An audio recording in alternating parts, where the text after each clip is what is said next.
Thank you for coming back to my channel. Today our client has a pair of leather, well, they're actually imitation leather pants that she is going to use for a clogging solo for dance. So with clogging, you want to be able to see part of the back of the shoe.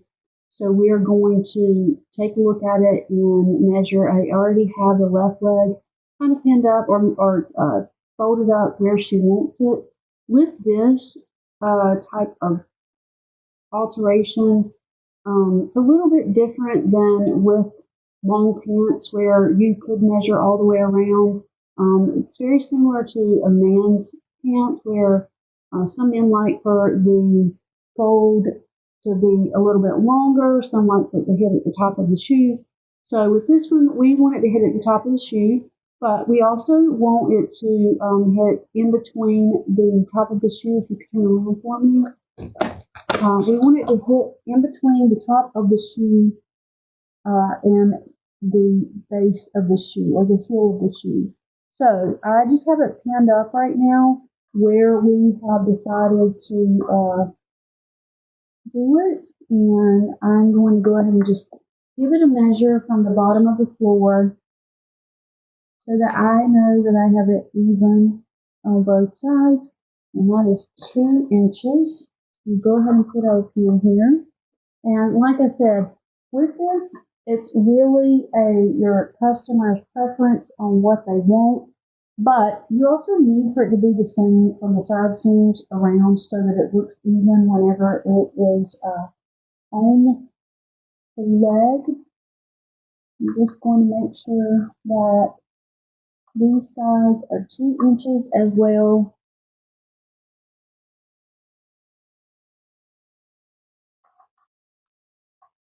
And then we will adjust the front based on personal preference.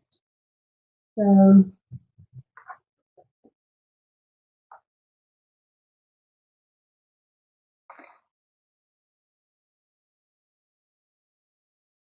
once that is pinned, I'll go back and do the other side as well. But let's go ahead and take care of the front. You can turn back around. And as I said, this is personal preference, so we want it to just barely sit on top of the shoe. And as I said before, we already pinned it, and there's not much more to do as far as that is concerned. When we take it off,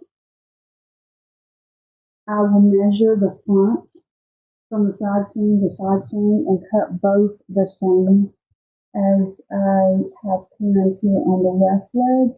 But we can go ahead and just turn it up so that we can see what both are going to look like once you're finished.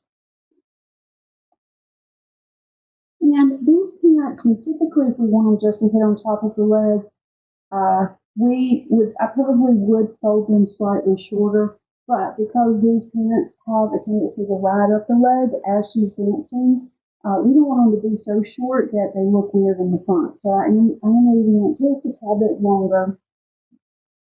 And I'll go ahead and mark this at 2 inches in the back. Some people's legs or one leg may be longer than the other, one hip may be shorter than the other. So it is a good idea to go ahead and measure both of these in the back around to the side while your client has them on.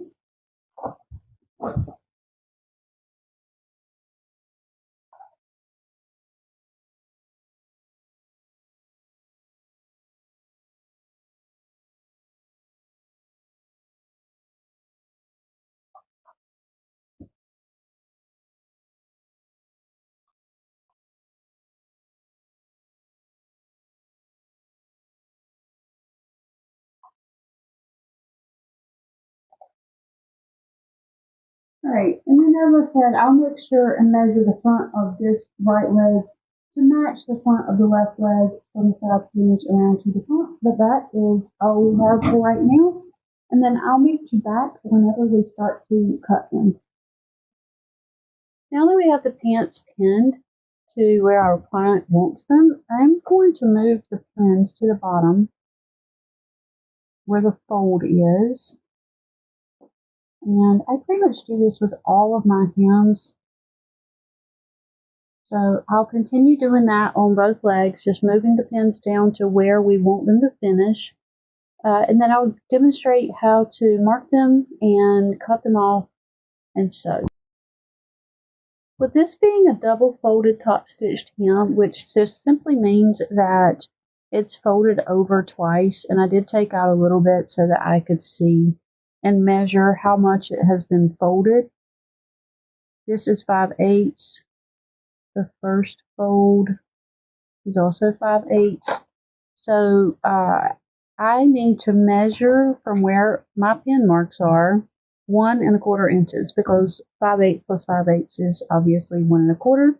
So I'll go ahead and set my seam gauge on 1 1/4 inches, and I am going to mark from each pin, because this hem is not even in the front and the back. So you want to stick with where your pins were placed for the fold. And then we can go back and true up the line after we get it marked here.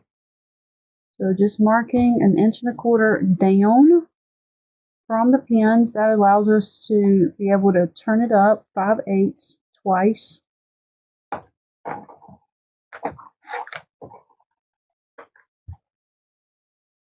I can get this a little straighter here.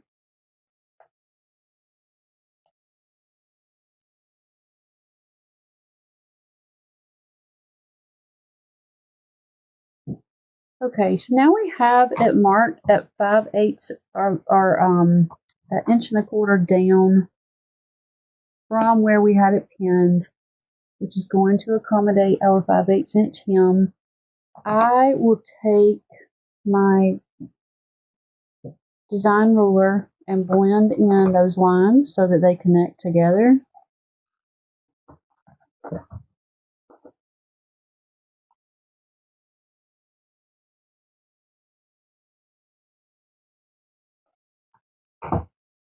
And just continue doing that all the way around.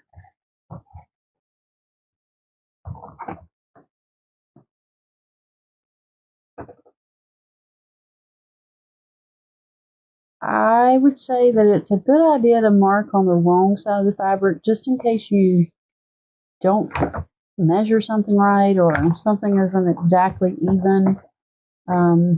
I forget that I've done this for 33 years, and I trust myself probably a little too much sometimes, but 99.999% of the time, it's right.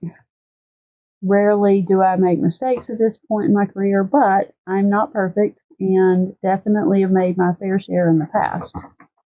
Okay, so I have marked it now all the way around. And if I look at this, it is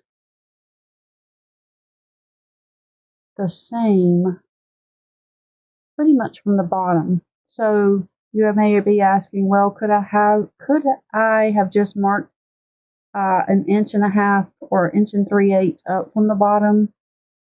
Maybe would have been fine, but because these have to be so precise with the dancing and the angle of the shoe and everything, I like to mark from the pin down that 1 1/4 inches. So the next step is just going to be to cut these off. You want to make sure that you're only cutting on the line. So just going to come in here and start on this inside seam.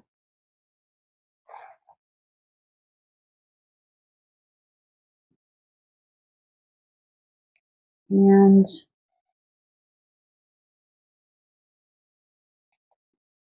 cut that off. I actually like to lay these on the end of the ironing board or the sleeve press, just so that I know I'm not cutting the underside of the pant or the back side of the pant. For videoing purposes, I'm just keeping my hand under here. to make sure I'm only cutting off that single layer.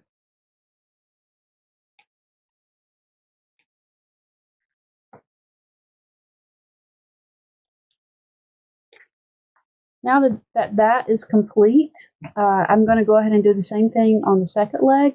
But before I make my cut, I will come in here and match the inseam. So I'm just going to come in here at the crotch, fold it in half, and make sure that this is nice and even all the way down.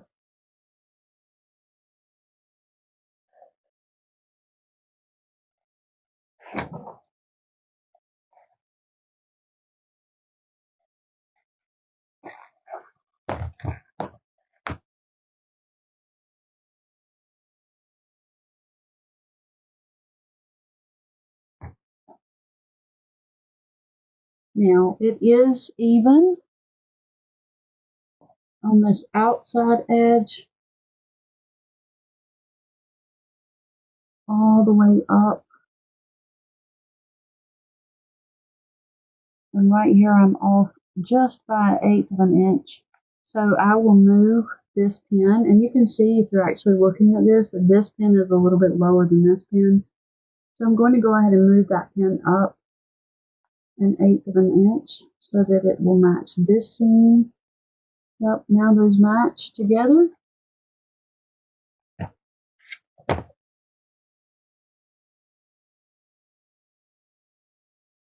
And we are going to go ahead and mark this, cut it off exactly like we did the left side, and then I will meet you back at the ironing board.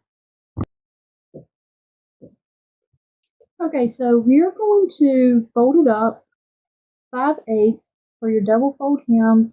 Go ahead and just fold it up around the edges all the way on your ironing board. Place your gauge at 5/8.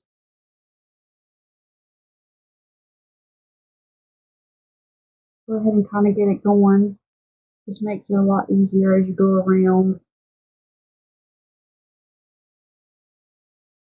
So let's go ahead and just mark it at 5/8 so we have it folded here since I have to use the pressing cloth.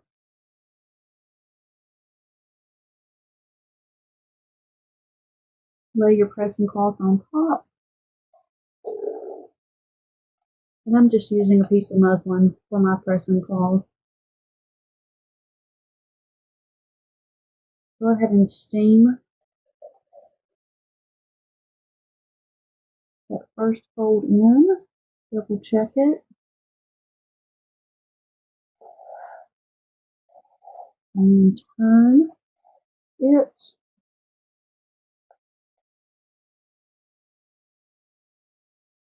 Measure.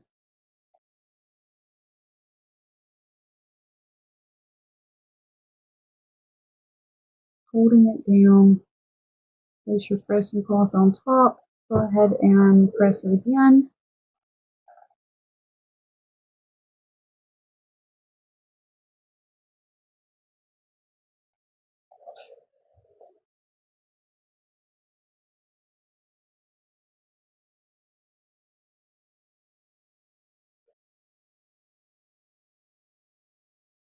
The edge got a little wide, so I'm going to just move it over.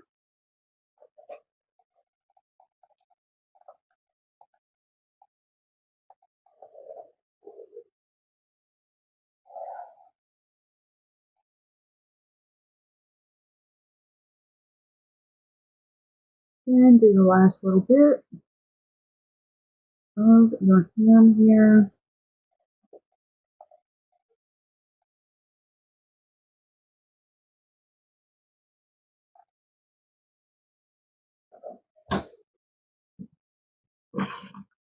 Now, once you've had that first hem set in, all you have to do is fold it over so that the edge is barely touching the inside. If the fabric is really thick, you should only fold the first fold at a half an inch because the distance from the fold actually takes up an eighth of an inch when you fold it over. This is very thin fabric, so I went ahead and did 5/8 and then 5/8 again.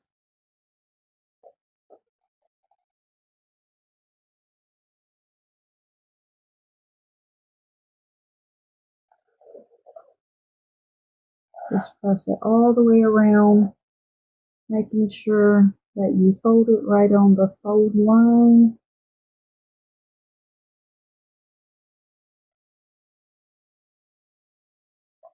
Press.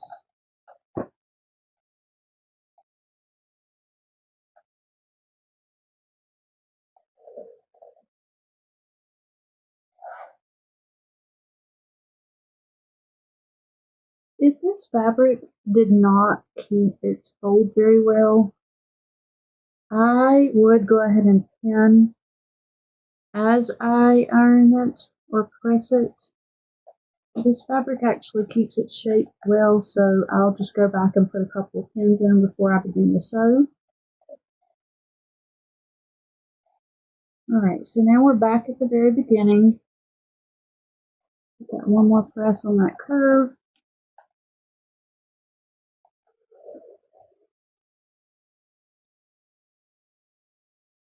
When you pin, make sure that you pin so that your pins, here again, the fold is on the right, the pins, the balls of the pins are coming out towards you as you are going to sew. So I'll turn that around so it makes more sense.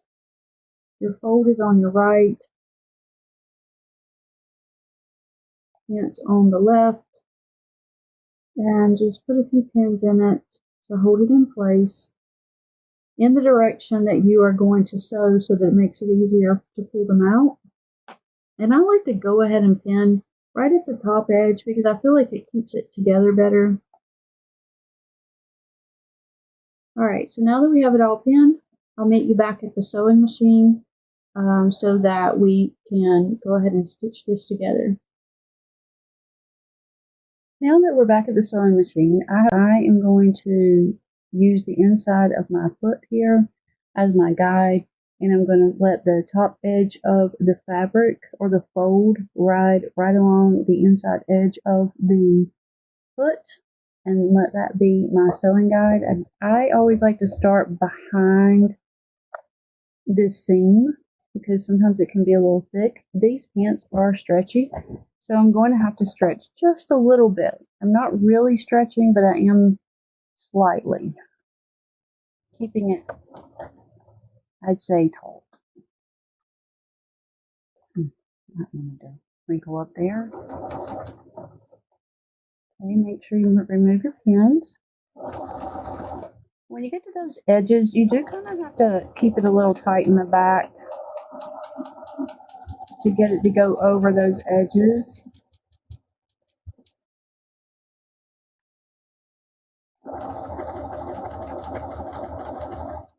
Again, just keeping my eye right here on the edge of my fabric lined up. You don't want to stretch it too much though because they will get stretched out.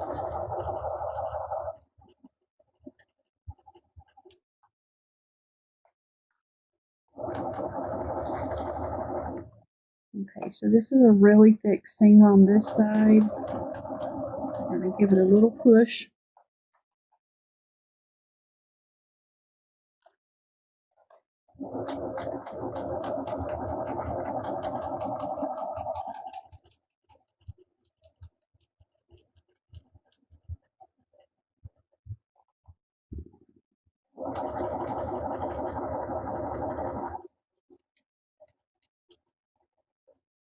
Okay, now that I'm back to the beginning, you'll notice I did not backstitch at the beginning. I just backstitch when I come all the way back around. Pull this out, trim your threads. And that got caught up a little bit underneath, so I'll have to come back and pull this out. When you're done, you have a nice, beautiful hem. And as I said, you don't want to stretch it too much because it can get a little wavy, but I can go back and touch this with the iron and straighten that back out. And we're done once you do the other leg. Thank you. Don't forget to subscribe and follow.